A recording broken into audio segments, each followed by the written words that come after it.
Bom dia, gente! Bom dia! Neste sábado maravilhoso, é uma alegria estarmos aqui mais uma vez, falando para vocês a nossa live importante que hoje acontece aqui no Instituto Maurício Guerra. Que bom ter vocês na nossa companhia neste sábado, que bom ter vocês participando.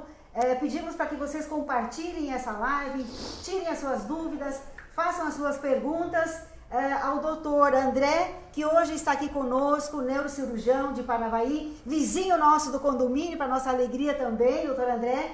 Do Paulo Jorge fará essa participação especial, questionando e colocando os itens muito importantes sobre saúde mental. Então, doutor André, sinta-se à vontade, a casa está aberta a qualquer momento que o senhor quiser vir aqui, visitar, né, conhecer no momento que os idosos voltarem aqui, interagir com eles, que é muito bacana. A casa estando vazia, ela já dá uma energia, imagina com eles aqui, né?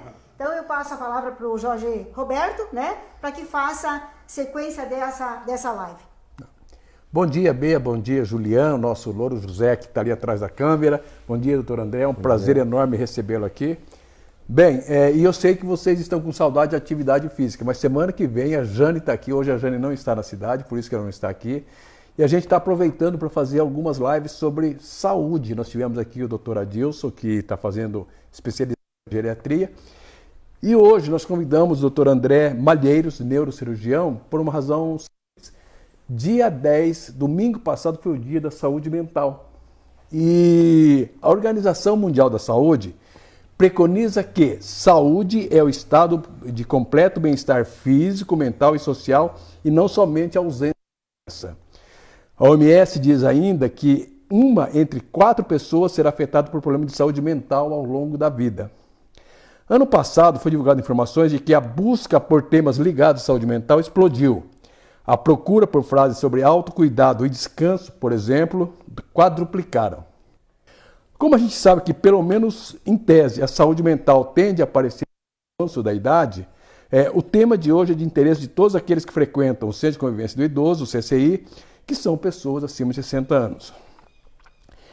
Para começar, eu gostaria de pedir ao doutor André que fizesse uma autoapresentação. Da onde é, onde se formou, onde fez a especialização e, principalmente, como é que você veio parar em Paranavaí. Obrigado, Jorge. Bom dia a todos. Agradeço primeiramente o convite, né? É uma alegria muito grande poder participar da live de vocês, estar aqui hoje, né? Eu sempre tive vários convites aí para vir visitar a casa e hoje, graças a Deus, a gente está podendo prestigiar vocês, né? Fiquei muito honrado com o convite, espero que a gente atinja aí a expectativa de todos, né? E em relação à nossa vinda para cá, Jorge, assim, eu sou uma pessoa assim, sem muita raiz assim, em alguns lugares, né? Porque eu nasci no Rio Grande do Sul, assim como nossos vizinhos aqui do Instituto Guerra, né? E muito pequeno eu vim cedo com a minha família. E lá eu cresci, tive a minha infância, até a adolescência, fui estudar em Curitiba. Depois fui fazer faculdade na Universidade Estadual do Oeste do Paraná, em Cascavel. E logo em seguida eu fui fazer residência, formação em cirurgia geral em São Paulo.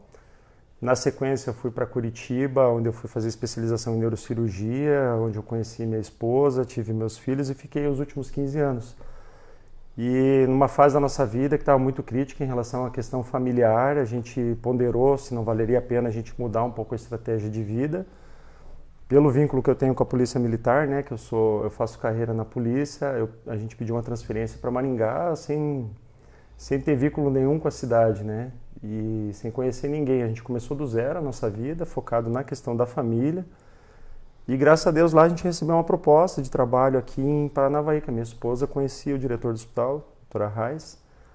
Eu gostei da proposta. A sua esposa é médica também, Minha esposa é médica, é pediatra.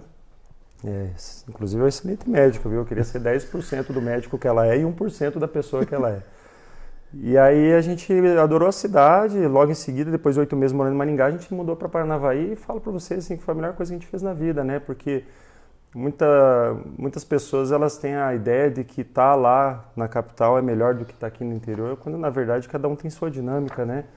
Profissionalmente a gente estava muito abriu mão de um status profissional que eu nunca imaginei que eu teria lá em Curitiba, assim.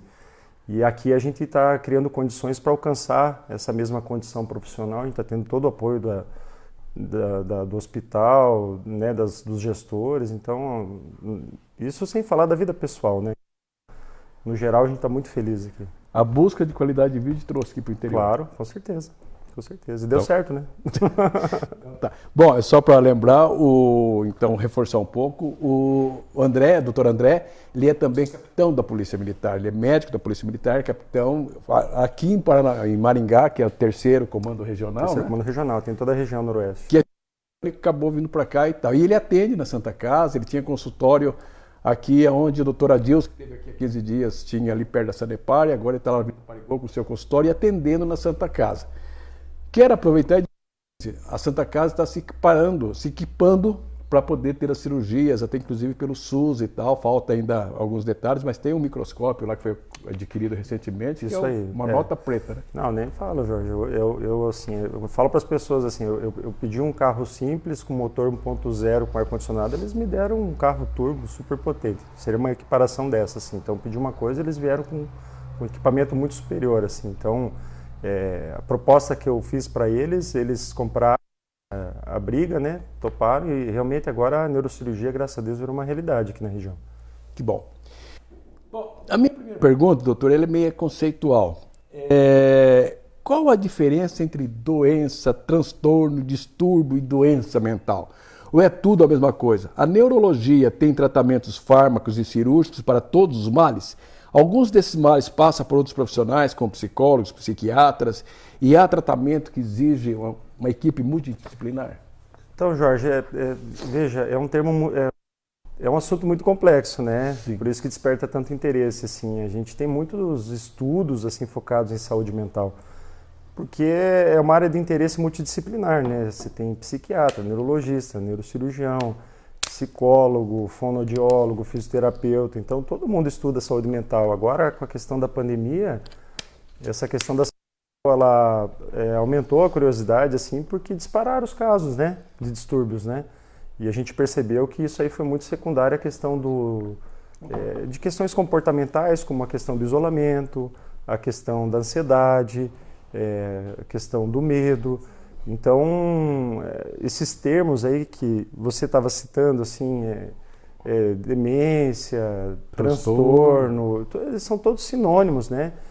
O que a gente sabe, assim, nessa questão, assim, que realmente no começo é uma doença que ela tem uma prevalência muito grande, ou seja, ela aparece principalmente no público acima de 60 anos, não que não tenha numa idade inferior.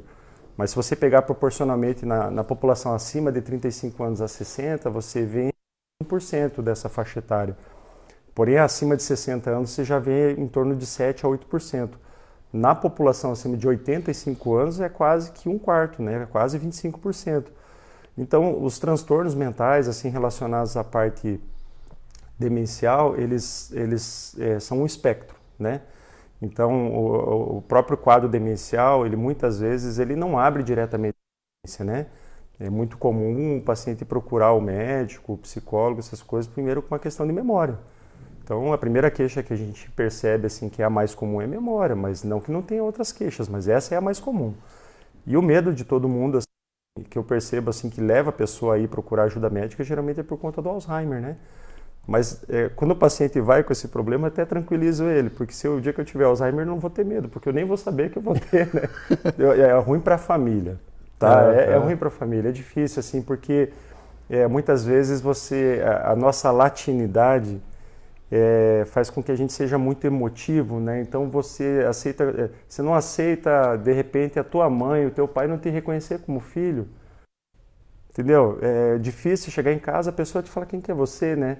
Conviveu a vida inteira com o neto está com 10 anos, cresceu no colo do vô, da avó, de repente ele nem sabe quem que é criança, chega lá a pessoa ele fala quem que é esse aí. Então, assim, são questões que a gente não trata só o paciente, né? A gente tem que tratar a família, né? Então, a gente tem que procurar entender melhor, buscar informação para poder saber lidar melhor com a doença, né?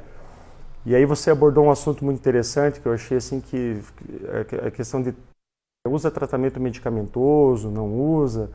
Aí a gente já entra numa seara que você tem que fazer o diagnóstico, né? Eu sempre comento assim, não só na questão de saúde mental, eu comento com meus pacientes em qualquer coisa, em termos de saúde, Se você não tem um diagnóstico bem definido do que você tem, dificilmente você vai ter um tratamento adequado. Com certeza. Eu falo na questão, assim, por exemplo, dor de cabeça. Dor de cabeça, às vezes, é uma coisa assim, que é desde uma noite mal dormida, uma ansiedade, um momento de estresse, de tensão, até um sintoma de um tumor cerebral, né? Só que é dor de cabeça, entendeu? Então, assim, a memória vem assim também. Então, assim, a gente, quando começa os primeiros sintomas, assim, de déficit de memória, é óbvio que vale a pena investigar, porque a classificação das doenças mentais hoje, assim, elas já têm o comprometimento cognitivo leve. Ele é um fator preditivo, ou seja, ele é um sintoma de risco que chama a atenção da gente para uma provável desencadeamento de uma doença demencial. A demência em si, a gente precisa entender assim, que ela pode ser de causa degenerativa e não degenerativa. Então, assim, para explicar, o Alzheimer, por exemplo, ele é uma causa de demência degenerativa. É uma doença que ataca o cérebro, tá? Ela faz uma atrofia em estruturas do cérebro, principalmente relacionadas à memória, que causa aquele tipo de doença. Existe a demência secundária a problema vascular, né? Então, começa a ter uma atrofia numa região, por exemplo, do lobo temporal, no lobo frontal, que começa a dar um sintoma muito psiquiátrico no paciente, com alteração de comportamento, alteração de personalidade, comportamento inapropriado, que nem fazer as necessidades em lugares indevidos, hipersexualidade, tá? Então, assim, você começa a perceber esse tipo de sintoma. E tem uma outra que é por conta de depósito de proteína no cérebro, né, que são os corpúsculos de Levy. Então, essas três, a vascular, a doença de Alzheimer e a de corpúsculos de Levy, elas são degenerativas, elas são doenças que atacam o cérebro, que desenvolvem esse tipo de sintoma. E existem as não degenerativas, tá? As não degenerativas, elas são aquelas que são, por exemplo, secundárias a doenças sistêmicas. Então, como, por exemplo, o paciente vai lá no consultório lá, e aí o médico lá, pediu um monte de exame de sangue, pediu ressonância, você tem que ver, né? Porque às vezes uma tireoide funcionando mal é causa de processo demencial no idoso. Às vezes o paciente está com infecção urinária, ele está com transtorno mental. Às vezes ele está com uma pneumonia, ele está com alteração de consciência. E assim, eu falo para vocês, assim, até médico às vezes tem dificuldade de ter esse conceito. Porque às vezes você vai no hospital, você pega lá o paciente com alteração de consciência, está sonolento, não está falando nada com nada, você faz o exame de urina, o paciente tem infecção urinária. Só que assim, a primeira coisa que as pessoas pensam é que está tendo um derrame, né? Inclusive o AVC. O AVC é uma causa de doença mental, porque de repente, num processo de vida assim, acima dos 60 anos, que você já está tendo perda neuronal progressiva, você perde muito neurônio de uma vez, né? Você tem um derrame, você tem um AVC, você perde muito neurônio de uma vez só. Por mais que teu cérebro tenha uma capacidade de se adaptar, que a gente chama de plasticidade, existe um limite, né? E outros fatores também, né? Aqui a gente pode ficar o dia inteiro conversando aqui, falando isso aí, que tem assunto pro dia inteiro, viu, Jorge? Tá. Para quem está chegando agora, tá? Beleza. Eu estou conversando com o doutor André Malheiros, ele é neurocirurgião. Nós já temos pergunta aí, Juliano? Sim, já temos uma pergunta aqui, Jorge. Aí você repete aí, pessoal. A Leila perguntou se tem algum exame para descobrir previamente se teremos o Alzheimer e se tem alguma ligação genética. Tá, então, só para repetir, porque ele não falou no microfone, para as pessoas que estão em casa entender. A Leila está perguntando se existe algum exame que a pessoa pode detectar, diagnosticar com antecedência a possibilidade de vir o Alzheimer. Bem interessante a tua pergunta, Leila. Acho que é uma pergunta que todo mundo, uma curiosidade que todo mundo tem. O Alzheimer, ele tem uma associação genética, assim. Então, a gente já sabe que tem alguns genes envolvidos no desencadeamento da doença.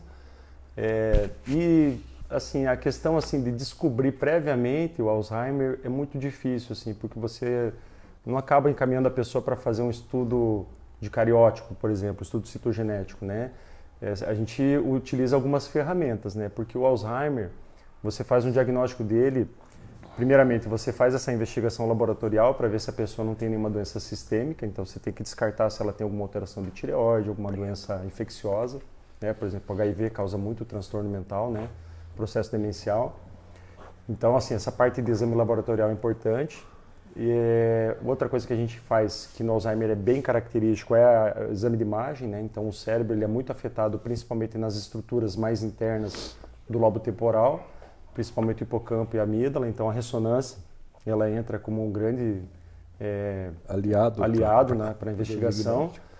E existe também a questão de exames mais avançados, né? Tipo o PET scan. O PET scan ele é um exame que você faz que ele mostra a captação, né? O metabolismo do cérebro. Então, se você tem, por exemplo, na imagem lá que ele está tendo pouco metabolismo nessa região, ele sugere também a doença. E existe também a investigação de proteínas no líquor. Então, o líquor é o líquido que circula o cérebro e a medula, que você coleta ele, né? E você, na pesquisa, você pode direcionar para pesquisar alguns tipos de proteínas que são características da doença de Alzheimer. Algumas elevadas e outras baixas no líquor, né? Então, assim, quando você faz... Desculpa, Jorge. Então, quando você faz esse pool, né? Esses exames... E um outro aliado que eu não citei também é a questão da avaliação neuropsicológica. Para a avaliação neuropsicológica, um exame complexo que o neuropsicólogo faz, que existem maneiras de você... Várias formas de... né? Todas com as suas características próprias, que você faz a avaliação das funções cognitivas da pessoa. Então, a questão assim, de atenção visoespacial, raciocínio, memória de longo prazo, linguagem, ali você já tem fatores preditivos, né? Então, quando a pessoa inicia um quadro de alteração de memória, você já no início, de maneira preventiva, fazer uma avaliação e fazer uma vigilância, né, que a gente fala, né? Você, a partir do momento, você pode não fechar o diagnóstico de doença de Alzheimer, mas você pode fazer um segmento horizontal, que a gente fala, né, ao longo dos anos, para fazer uma vigilância para ver se aquilo ali pode desencadear a doença ou não. Tá, então, doutor, a minha pergunta é na sequência dessa da Leila. Tá, feito o exame, que existe uma probabilidade, por esses exames, a probabilidade da pessoa ter o Alzheimer lá na frente. Tem o que fazer para retardar isso, doutor? Tem muito o que fazer, na verdade, assim, sabe, Jorge? A gente, assim, deveria começar a se preocupar com essas questões de saúde mental já na época mais, assim, vamos dizer assim, a meia-idade já, né? Por exemplo, a doença mental, ela demora mais para aparecer de acordo com o nível educacional, cultural. Isso já está bem estudado, assim, não porque o estudo é uma prevenção, tá? Não porque é o nível cultural da pessoa, a quantidade de coisas que ela estudou na vida, assim, né? É uma coisa assim, que vai proteger ele, assim. Protege porque a pessoa que ela tem mais recurso intelectual, ela consegue usar o cérebro de forma melhor. Então demora mais para dar sintoma. Só que depois que dá sintoma, dificilmente essa pessoa volta a melhorar, porque ela esgotou todos os meios que ela tinha de compensar. Então você percebe de maneira mais tardia a doença mental, o processo demencial numa pessoa, por exemplo, analfabeta, do que numa pessoa de nível superior. Por quê? Porque a pessoa tem uma linguagem um pouco mais pobre, e isso a gente não está discriminando as situações, tá? Só estou dando exemplos. A pessoa que tem um nível cultural mais pobre, ela, por exemplo, ela demora mais para dar sintoma porque, na verdade, ela não percebe muito. As pessoas também não percebem isso nela. Mas agora você pega uma pessoa que é poliglota, uma pessoa que tem N habilidades, né? De repente, o cara que era um exímio marceneiro, o cara não consegue parafusar um armário.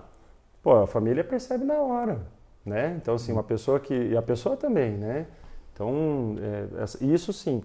A questão cultural é muito importante, a parte de atividade física, tá? A parte de atividade física ela está bem relacionada com essa questão de saúde mental, então assim, a pessoa que está envolvida assim nesse processo assim de doença mental, ela tem que se disciplinar para se envolver com a atividade física.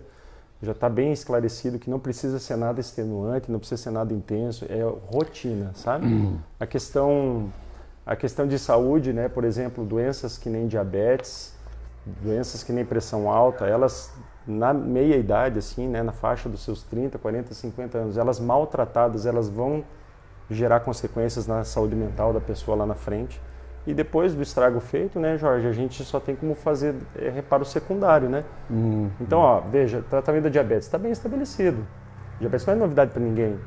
Né? Então, assim, mais relaxamento muitas vezes, né? Falta de disciplina, né? É difícil, eu entendo, é difícil, pessoal, ninguém gosta, mas assim, tem que ter disciplina, porque isso aí depois acarreta prevenção de vários problemas graves, né? Então, controlar diabetes, controlar colesterol, controlar pressão alta, nível educacional. Então, assim, eu comento com os pacientes, assim, os filhos, né, que vão lá com o idoso com problema mental, Você fala assim, o que eu posso fazer? Você pode fazer muita coisa, né? Se você tem pressão alta, você controla a sua pressão. Se você tem diabetes, você controla a sua diabetes. Se você é obeso, procura emagrecer. Se é sedentário, vai fazer atividade física. Se fuma, pare de fumar. Entendeu? Assim, não que eu não tenha meus maus hábitos. Tá bom, gente? Não tô aqui, tá? Não tô fazendo a função de um juiz aqui, tá? Mas eu sei, eu procuro ter os bons hábitos, né? Eu tenho meus momentos, como todo mundo, né? Mas assim, você ter momentos duradouros, assim, é um problema, né? Fiar o pé na jaca de vez em quando, tudo bem, mas não todo dia, né, doutor? Parte, né? Bom, então. Ele já me respondeu algumas perguntas que tinha lá para frente, mas vamos voltar lá, então. Doutor, assim, essa pergunta é bem interessante porque, na verdade, nós estamos há 1 ano e 6 meses, Beatriz, fechado aqui. Tá? E a gente sabe que isso causou um impacto na vida do idoso. Tá? Eu gostaria de saber o seguinte, na sua opinião, qual foi o impacto da pandemia sobre a sanidade mental das pessoas? Sabe-se que houve um aumento no consumo de calmantes, ansiolíticos e ainda cigarro, droga, provocado pelo medo da doença, medo do desemprego, o luto pelos entes queridos que a Covid levou. Como está isso hoje, doutor? Que está primeiro ablandando um pouco a pandemia. Qual foi o impacto e qual quadro que você vê hoje, até com base no que o teu consultório está recebendo? A gente percebeu um aumento exponencial, não foi nem linear, né? Foi exponencial, assim, de número de pacientes que desenvolveram a doença mental e doença psiquiátrica, né? Principalmente a questão, assim, transtorno depressivo e os transtornos de humor no geral, né? Então, a ansiedade, a depressão, eles estão envolvidos nessa família dos transtornos de humor. E de certa forma, assim, a gente já tinha essa noção, né, que o isolamento social ele faz mal para o idoso, né? Então, você, por exemplo, pegar um idoso, tirar ele do convívio social dele, das atividades diárias, né, da rotina dele de ir no mercado, de se sentir útil, né, de ter o trabalho dele. Eu comento com as pessoas assim, você não deve deixar teu pai, tua mãe assim isolado em casa, lá você tem que ficar vigilante com ele. Você tem que estar de olho nele, assim, porque você tem que cuidar dele como se fosse uma criança de 3 anos, porque é uma pessoa que pode sair na rua e não voltar mais. Mas assim, tem que deixar ele trabalhar, tem que deixar ele cuidar da rocinha dele, tem que deixar cuidar das florzinhas lá, tem que deixar cozinhar, sabe? E por quê? Porque a gente agora vai voltar a ter a exposição social de novo, né?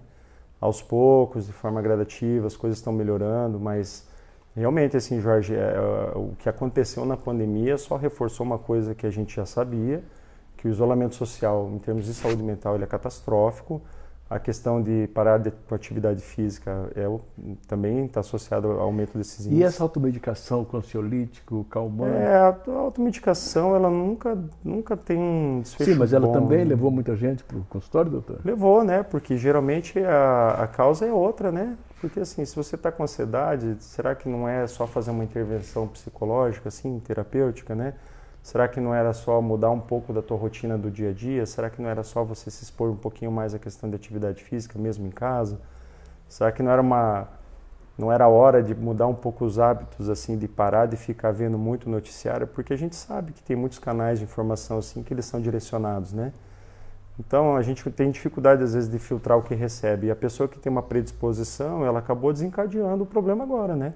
Então, a gente chama isso aí de fator ambiental, né? A pandemia, ela acabou sendo o gatilho ambiental que uma pessoa com predisposição tinha para desenvolver a doença.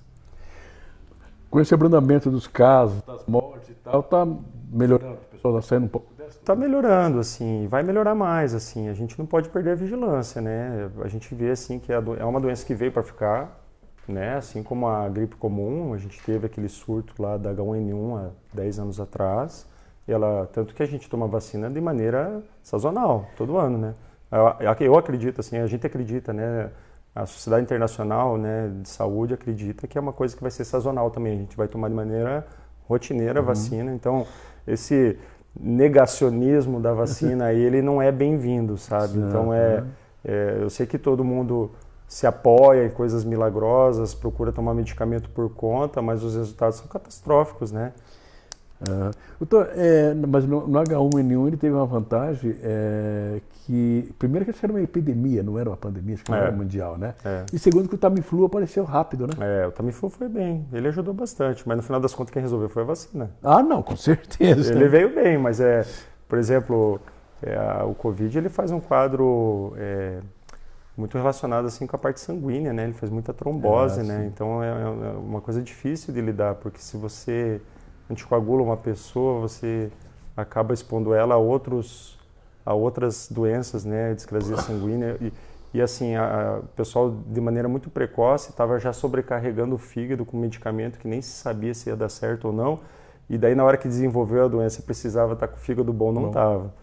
Então, assim, eu entendo, assim, sabe, isso eu volto a falar de novo, isso faz parte da nossa cultura, a gente precisa se apoiar em alguma coisa, faz parte do brasileiro em si, né, a gente quer acreditar em alguma coisa assim que dê certo, mas é que nem o sarampo, né, não tem medicamento para o sarampo.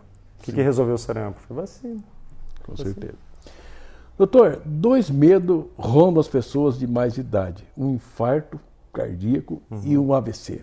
É possível se prevenir contra o AVC? Com certeza, Jorge. Os cuidados que a pessoa... O AVC e o infarto, né, cardíaco, eles têm a mesma dinâmica, né? É lógico que você vê em questões familiares, assim, tem famílias que têm mais processos de AVC e outros têm mais processos de infarto. Então, tem isso aí, você percebe que existe uma relação genética, né? Familiar, tudo bem. Mas muitas vezes eu estou com um paciente lá no hospital... Aí ele aparece lá com AVC e tal, a família fica desesperada, tal. A gente tem que acalmar as pessoas nesse aspecto assim, porque as principais causas de óbito no ser humano são 3, né? As 3 principais, né? AVC, o infarto cardíaco e suas consequências e o câncer. Tá? Então, assim, você passou de 60 anos, você tem um AVC, você tem um infarto, você tem um câncer, ele é um processo patológico, mas ele faz parte da natureza humana. Você entendeu? E a gente não pode ser egoísta ao ponto da gente querer segurar aquela pessoa, mesmo debilitada, a todo custo, para ela estar ali, para a gente ver ela ali, para a gente ter a pessoa ali.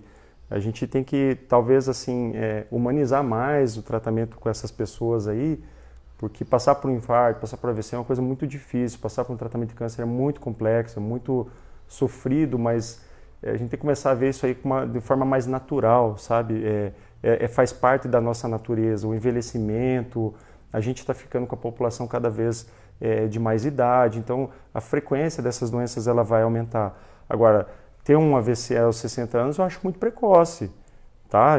Eu acho muito cedo para ter, eu tenho paciente que tem AVC aos 40, né? Então, assim... Mas está fora da curva. Assim, por mais que a pessoa mude os hábitos depois do AVC, já passou. É bom que mude, mas passou da hora de fazer alguma coisa. Então, a pessoa, desde cedo, ela tem que aprender a ter uma rotina de atividade física. Esses maus hábitos aí do alcoolismo, do cigarro, tem que buscar tratamento para isso, para parar. Tem que ter controle rigoroso com pressão alta. Não é 13/9, não é 14/9, é 12/8. Entendeu? A pessoa tem que buscar isso, tem que ter um controle rigoroso com diabetes, tem que estar fazendo segmento. Eu vou te dar um exemplo pessoal meu, Jorge. Há 4 anos eu tive um aumento de peso inesperado, 10 quilos, assim, de repente se instalaram assim, numa questão de menos de 6 meses, eu não percebi, a gente não percebe, né? E fiquei com esse peso, né? Mudei aqui para a região, assim, eu sempre botava a culpa, assim, porque aqui é a questão cultural. O pessoal que é muito gente boa, tem muito churrasco, tem muita festa, você não vence, né? E sempre com essa desculpinha aí. Que nem eu falo, a gente é ser humano também, né? Tem as nossas questões. E por questão de fazer um curso na polícia, em maio, eu tive que fazer uns exames. E para minha surpresa, que sou um cara, assim, disciplinado com a questão física, assim, eu faço muita atividade física, não vieram bons meus exames, não vieram. Daí assim eu falei, o que eu faço agora? Vamos tratar, né? E eu comecei a fazer um tratamento, uma situação que era uma tendência pré-diabética, eu voltei com o meu peso normal. Ou seja, fazia 4 anos que por um relaxamento meu, tá? Uma falta de cuidado comigo mesmo, assim, que a gente tem muita acessibilidade a médico, então a gente tem uma falsa sensação de segurança, né? O médico, ele cuida muito mal da sua saúde, tem exceção, sabe? Mas no geral, essa facilidade a conversar com outro médico, assim, faz com que a gente subestime nossa situação. Então, a gente tem que estar atento a essas questões aí, né? A gente subestima nossos problemas, essa que é a verdade. O papo está mais interessante do que eu imaginei. Né? Você já respondeu, mas eu vou insistir nessa questão porque a gente ainda tem uma visão um pouquinho errada e tal. Mas eu fiz a pergunta, fiz assim, doutor. Para cuidar da saúde física, fazemos atividade física e boa alimentação. E como cuidar da saúde mental? Você já acabou de falar que a atividade física também é bom para a mente. Tem como prever doenças mentais? Há tratamentos para ajudar pessoas estressadas, ansiosas, tristes? Tem tratamento para tudo isso aí, Jorge. A gente não pode considerar que aquilo lá seja uma questão da personalidade da pessoa, entendeu? Então, principalmente a família percebe, né? A família percebe muito, assim, eu gosto que vá o familiar junto na consulta, assim, porque você ter o relato do paciente é uma coisa, você ter o relato da família é outra, né?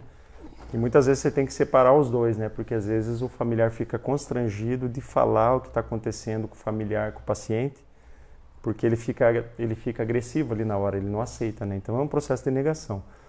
Então, todas essas questões a gente tem como tratar, né? Nem todas elas envolvem questão medicamentosa, né? Por isso que envolve trabalho de equipe multidisciplinar, né? Então você tem a questão da preparação física, preparador físico, você tem a questão da fisioterapia, você tem a questão da terapia ocupacional. Tá? O que eu falo de terapia ocupacional? Você não precisa estar indo numa clínica para fazer terapia ocupacional. Uma pessoa jovem, aí, se ela ficar muito acomodada... O cérebro da gente, na verdade, sim, já é assim. Ele trabalha que nem muito paralelo com o computador. Então a gente tem ali, você compra uma máquina daquelas ali, ela é ótima no começo. Por que ele é gostoso usar um computador novo, né? Estou dando um exemplo assim que às vezes tem idosos que talvez não usem, mas o teu celular, por exemplo. Porque está assim, né? Um processador novo, está rápido, mas agora você começa a abrir um monte de programa em paralelo. E aí você começa a deixar aquela máquina ligada dia e noite. Tá? Então, assim, o que acontece? O cérebro da gente é assim, ó, são várias rodovias, né? Então, para você executar um movimento, por exemplo, tocar um violão. Para tocar um violão, você tem que fazer o processo de aprendizado, você tem que ver, você tem que aprender a interpretar a nota musical, você tem que processar com o lado direito para fazer o ritmo, o lado esquerdo para fazer a nota, e ainda você tem que acompanhar, então você faz uma interligação de vários lobos do cérebro, né? Tanto o lado direito e o lado esquerdo, com a parte da frente, com a parte de trás. Então você, aprendendo um instrumento musical, por exemplo, você está criando rodovias novas, acessos novos para o teu cérebro que antes ele não usava. É que nem você querer ir daqui para o centro ali, e de repente essa via principal não tem mais. Mas tem uma via alternativa. Quem tem via alternativa chega no centro, quem não tem não chega. Entendeu? Então assim, isso a gente chama de plasticidade cerebral. Você pode, por exemplo... você pode perder neurônios durante a tua vida, mas se você, com os neurônios que você tem, você fizer eles trabalharem de forma mais adequada, você se mantém com uma saúde mental melhor durante anos. Então a gente desde cedo tem que estar se preocupando com essa questão assim. Você tem que estar buscando novas habilidades. Por exemplo, eu falei do violão porque eu uso como meu exemplo de novo. Eu estou tocando violão faz um ano, até queria mandar um abraço para o professor Arnaldo aí, que é meu... Ele é meu professor aqui também do tênis, o Arnaldo também, ele é muito querido, né? O meu professor de tênis, né, o Andrezinho do tênis aí também, é um esporte novo que eu comecei, entendeu? Porque assim, eu sempre nadei minha vida inteira, então não adianta agora eu voltar a ficar fazendo natação, porque eu já sei fazer. Eu preciso pegar uma coisa esquisita que eu nunca fiz na minha vida, porque quanto mais esquisito, melhor, tá? Você vai adquirir habilidades novas, né? Eu não sei nadar, vamos aprender. Tá, entendeu? Não sei andar de bicicleta, vamos aprender, entendeu? Vai aprender a fazer alguma coisa diferente, não vai fazer mais do mesmo. A senhora foi costureira a vida inteira, vai continuar costurando? Não, vai lá fazer pintura, vai aprender um instrumento musical, alguma coisa diferente, para poder fazer com que aquelas partes do teu cérebro que não estavam sendo usadas, elas aprendam a serem usadas, né? E a senhora vai utilizar aquilo lá, o senhor vai usar para questão de raciocínio, vai usar para questão de memória, para questão de linguagem, só tem benefício. Beatriz, eu acho que agora a gente tem que fazer o seguinte, inclusive fazer os nossos vovôs, quando voltarem aqui, fazer rodízio, né? Que tem que falar assim, não vou lá porque eu não vou conseguir. Tá vendo? Vai conseguir e é importante para a pessoa acabar fazendo isso, não é isso? Então tá. Doutor, numa recente live com seu colega médico Adilson Silvestre, que está fazendo especialização em geriatria, ele foi bastante questionado sobre a questão do esquecimento. Aparentemente o esquecimento já se liga automaticamente ao Alzheimer. Ele até tranquilizou um pouco. Tá? Lembrando que ele, aos 35 anos, também esquece. Quando efetivamente as pessoas devem se preocupar com os esquecimentos? Que esquecer... Uma vez eu fui ao médico, não sei se eu contei essa história aqui, eu falei que eu estava muito esquecido. Ele falou assim, Jorge, quando você falar assim, não saber onde é que está a chave do teu carro, não tem problema. O problema é que você pega a chave do carro e fala assim, para que serve isso? Aí a coisa complicou. Tá? Ele deu um exemplo muito bom, né? É a blusa dele, né? A minha blusa ficou aqui semana passada. 3 semanas. Que blusa? Eu trouxe aqui. Vai, que blusa? Que blusa? Não Que é blusa? minha. Isso aí a gente fica muito chateado quando começa a passar por esquecimento, né? Tem coisas assim que são bem características mesmo, assim. Então, você começar a ter dificuldade de identificar que aquele objeto é teu, é uma coisa muito mais severa, né? O esquecimento, assim, principalmente pessoas mais jovens, assim, eu comentei, Jorge, existe hoje uma classificação que é o comprometimento cognitivo leve, tá? Então, o comprometimento cognitivo leve, geralmente ele começa com essa questão, ele pode começar com a memória, na maioria dos casos, mas às vezes ele vem com uma questão de raciocínio, por exemplo, a pessoa fica com dificuldade de raciocinar um pouco mais lento, ou a questão de linguagem, mas o carro-chefe é memória. A gente faz esses estudos aí, principalmente a questão neuropsicológica, para ver se aquilo ali é uma coisa para nos preocuparmos, né? Porque esses pacientes, eles precisam de vigilância longitudinal, como eu falei assim, tem que fazer um segmento anual deles, porque pode ser um fator de risco para desenvolver a doença de Alzheimer. Então, é esse paciente que merece mais atenção na questão de tratamento de doenças preveníveis, né? Por exemplo, a pessoa jovem com esquecimento, muitas vezes é um sintoma de depressão, tá? Porque a gente fica com aquela ideia que depressão é uma pessoa melancólica, mas não é. A pessoa está com ansiedade, está dormindo mal, ela está irritada, ela não quer ver ninguém, ela não quer sair de casa, ela não faz questão mais de ter um hobby, entendeu? Então, isso aí já é um quadro de transtorno depressivo leve e muitas vezes vem associado com uma questão de memória. Ou a gente pode estar com problema de memória porque a gente está sobrecarregado. É que nem eu te falei da questão do computador.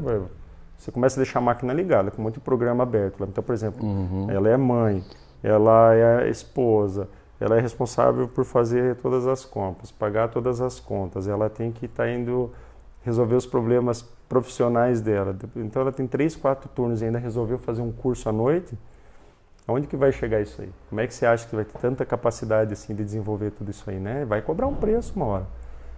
E muitas vezes a primeira coisa que aparece é a memória mesmo. Então, o cérebro da gente, ele funciona de forma interconectada, né? Então, geralmente quando você tem um problema de memória, ele é multifatorial nessa fase, tá? Ele pode ser uma carência de vitamina, ele pode ser uma tireoide funcionando mal, pode ser um processo metabólico que a pessoa nem sabe que tenha, pode ser um transtorno de ansiedade que não está sendo tratado, uma depressão que não está sendo tratada. Então, geralmente na pessoa mais jovem a gente vai atrás dessas condições aí.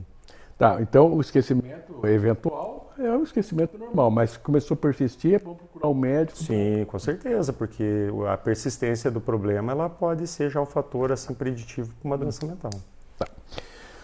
Doutor André, tem uma frase atribuída a Buda que diz o seguinte: o segredo da saúde mental e corporal está em não se lamentar pelo passado, não se preocupar com o futuro, nem se adiantar aos problemas, mas viver sabiamente e seriamente o presente.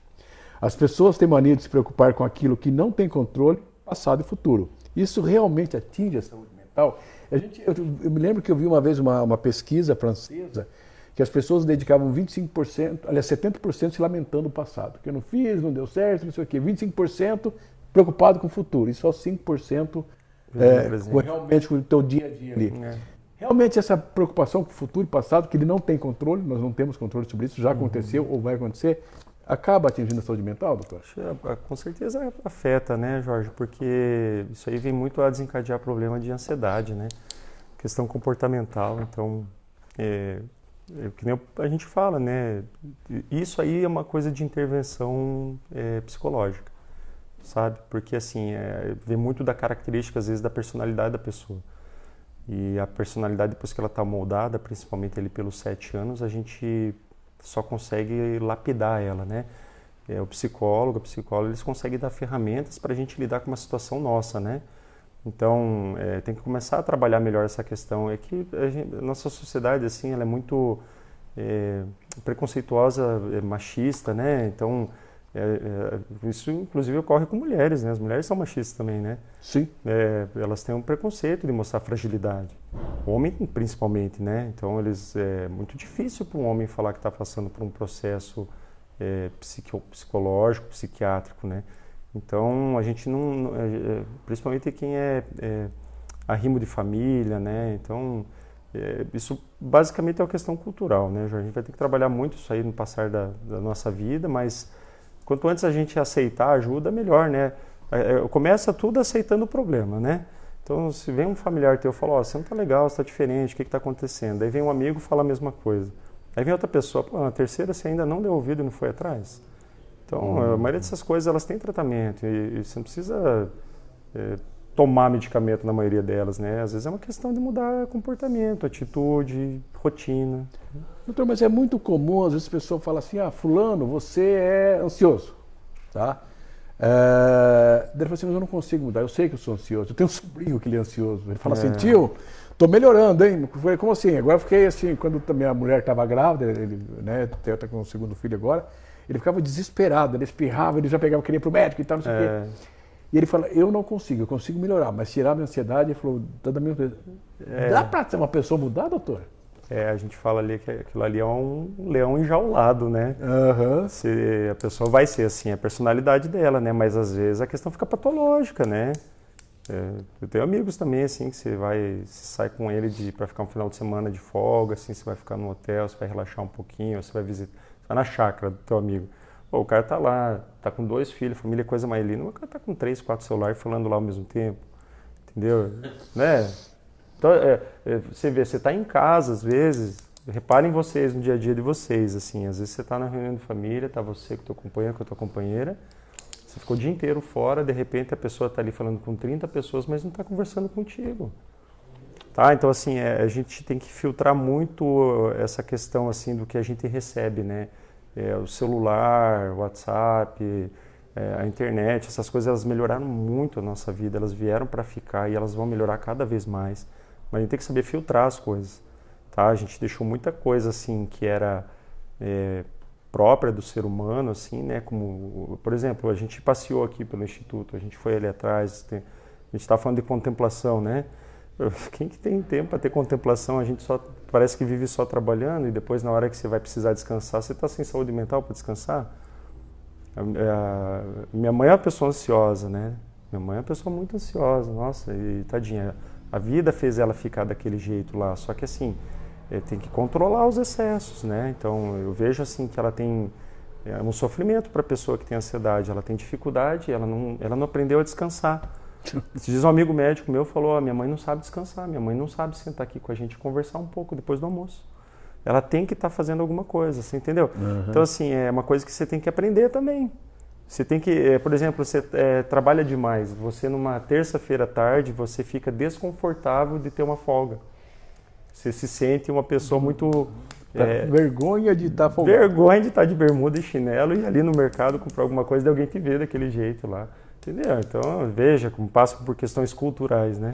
Eu vou falar bem a verdade, acho que eu passo por isso. De vez em quando eu gosto de fazer minha caminhada à tarde. Às vezes eu termino de serviço 4h30, boto meus quartos e falo assim, mas 4h30, se alguém me ver na rua, vai falar o quê? Exato, né? Qual é o problema, né? Você se sente mal, né? Exatamente. Mas é isso aí que a gente tem que trabalhar, a gente tem que se dar o direito, né? Com certeza.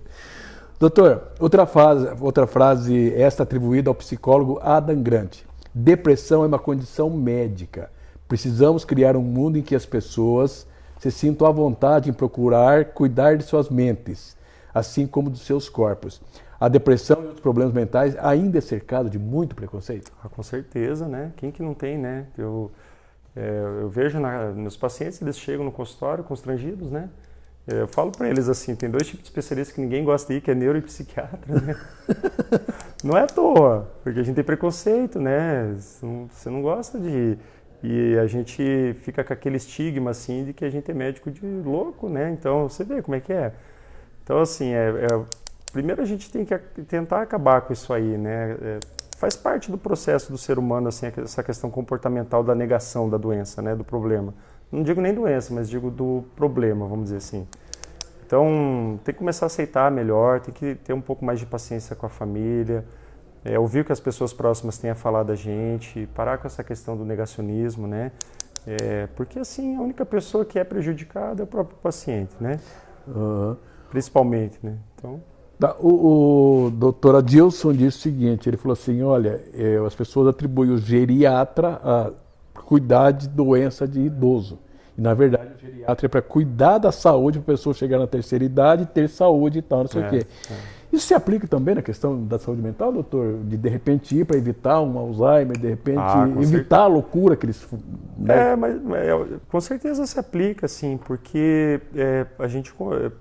Muito do que a gente conversou aqui hoje é coisa de conceito comum, né? Você não precisaria, assim, ouvir de um médico uma coisa que você já sabe. Mas, assim, às vezes precisa. O médico é autoridade, né? Então, às vezes precisa. Então, às vezes você precisa ouvir daquela pessoa. Você não se convence se você não ouvir. Por exemplo, se eu estava falando de família, né? Eu chego em casa para minha mãe, eu sou o filho dela. Eu não sou o doutor André, entendeu? Eu falo para minha mãe, não faz isso, mãe. Ela nem me fala mais dos problemas de saúde dela, porque às vezes a minha crítica é tão pesada da forma como ela conduz que ela fica constrangida. Você entendeu? Então você não fala como filho de... Aí eu falo, então pelo menos vai no fulano para ele te falar, entendeu? É bem assim mesmo, Jorge. A gente às vezes precisa ouvir a pessoa, conforme você falou, porque ela é aquela autoridade no assunto, né? Mas envolve muito essa questão assim de dificuldade de aceitar o problema, né? Tá. Doutor, para finalizar, a gente percebe que algumas famílias excedem, vamos dizer assim, você tocou nesse assunto, na proteção ao idoso. Não, deixa ele em casa, não, ele pode sair e tal. Isso não faz bem, esse excesso de proteção. Não. Claro que tem que proteger, como você falou, deve vigiar, mas sem o excesso de... Jorge, você tocou num assunto bem interessante, assim, eu acho que se as pessoas puderem levar isso aí de conceito, ajuda bastante, tá? Não é fácil cuidar de um idoso que está dependente. Não é fácil, é muito difícil. É mais difícil cuidar do que uma criança. Porque ele tem um comportamento, muitas vezes, de uma pessoa de 3 anos, só que cheio de manias e com força. Muitas vezes ele vem com quadros de doença mental. Então, eu vejo assim, a pessoa que começa um processo de esquecimento, de memória, de demencial, você tem que procurar deixar a pessoa viver no ambiente dela. Evite tirar ela de um lugar e botar em outro, porque ela precisa identificar as coisas dela, ela precisa identificar a casa dela. Até mudança de cor nas paredes na casa é um problema. Mudar móvel, tá? Imagina você mudar a pessoa de casa, tá? Então, se possível, a gente sempre orienta a manter a pessoa naquele local e, se possível, com alguém cuidando, ou um familiar, ou algum profissional. E a pessoa, principalmente, ela tem que se sentir útil. Tá? Não faz bem para ninguém se sentir inútil, assim, se sentir incapacitado. A pessoa, eu falo muito para meus pacientes que têm AVC, que apresentam uma lesão, uma sequela, fala, meu amigo, você continua sendo o mesmo, você é a mesma pessoa, você está aí ainda, você só está diferente, entendeu? Então, assim, saia de casa, volte a frequentar a tua igreja, volte a frequentar teu meio social na medida do possível, conforme as coisas vão se abrindo, porque a pessoa tem que voltar a frequentar aquele ciclo de amizade, porque ela é a mesma pessoa ainda.